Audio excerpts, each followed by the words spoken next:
நானியை வைத்து சரிபோது சனிவாரம் என்ற படத்தை இயக்கியவர் தான் இயக்குனர் விவேக் ஆத்ரியா. இதைத் தொடர்ந்து ரஜினிகாந்தோட 173வது படத்தை இயக்கும் வாய்ப்பு விவேக் ஆத்ரியாவுக்கு கிடைக்க இருப்பதாக தகவல்கள் வருகின்றன.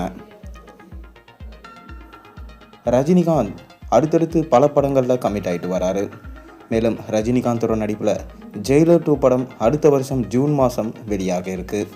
அதைத் தொடர்ந்து தலைவர் 173 படம், இந்த படத்தை சுந்தர்சி தான் ஆரம்பத்தில் இயக்குவார் என சொல்லப்பட்டது.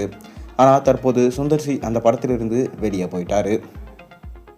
அது மட்டும் இல்லாமல் மேலும் ஒரு இயக்குனரோட ரஜினிகாந்த் இப்போ கதை கேட்டு அதை ஓகே செஞ்சுருக்காராம்.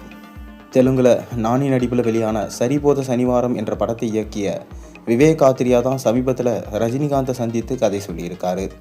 விவேக் ஆத்ரியா சொன்ன கதை ரஜினிகாந்துக்கு மிகவும் பிடித்து விட்டதாம். இதன் மூலம் கிட்டத்தட்ட அவர் தான் ரஜினிகாந்தோட 173வது படத்தோட இயக்குனராக இருப்பார் என சொல்லப்படுகிறது. சரிபோத சனிவாரம் தெலுங்கில் மட்டுமில்லாமல் தமிழிலும் ரசிகர்கள் மத்தியில் மிக பெரும் வரவேற்பை பெற்றது. பக்கா மாசான ஒரு கமர்ஷியல் படமாக அப்படம் அமைஞ்சது.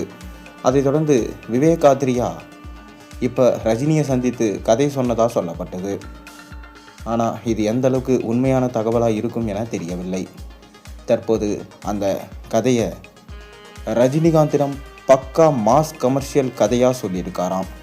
அந்த கதை ரஜினிகாந்தை ரொம்பவே இம்ப்ரெஸ் பண்ணவே மேலும் கதையை மெருகேற்றுமாறு கூறியிருக்காராம் ரஜினி. எனவே ரஜினிகாந்த் நடித்து வரும் ஜெயிலர் 2 படம் முடித்துவிட்டு விவேக் ஆத்ரியா படத்தில் ரஜினிகாந்த் தலைவர் 173 படமாக அதை எடுப்பார் என சொல்லப்படுகிறது. ஆரம்பத்தில் மைத்திரி மூவி மேக்கர்ஸ் தான் இந்த படத்தை எடுப்பாங்க என சொல்லப்பட்டது. ஆனால் தற்போது வந்திருக்க லேட்டஸ்ட் தகவல் என்னென்னா, கமல் ப்ரொடக்ஷன்ஸ்லே தலைவர் 173 படமாக இந்த படம் உருவாக போகுது என தகவல்கள் வெளிவந்திருக்கு.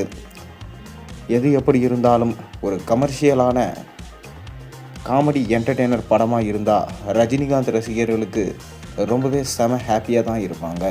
சுந்தர்சி காம்பவுண்ட் என்று சொன்ன உடனே அவங்கவுங்க எந்தெந்த கற்பனைக்கோ போயிட்டாங்க.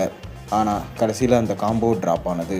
இப்போ விவேக் ஆத்ரியா கண்டிப்பாக எடுக்காருன்னா கமர்ஷியல் எலமெண்ட்ஸ் கொஞ்சம் அதிகமாக தான் இருக்கும். கண்டிப்பாக ரஜினிக்கும் பிடிக்கும். நீங்கள் என்ன நினைக்கிறீங்க? உங்கள் கருத்துக்களை மறக்காமல் கீழே கமெண்ட்டில் சொல்லுங்கள். மேலும் சேனலுக்கு சப்ஸ்கிரைப் பண்ணுங்கள்.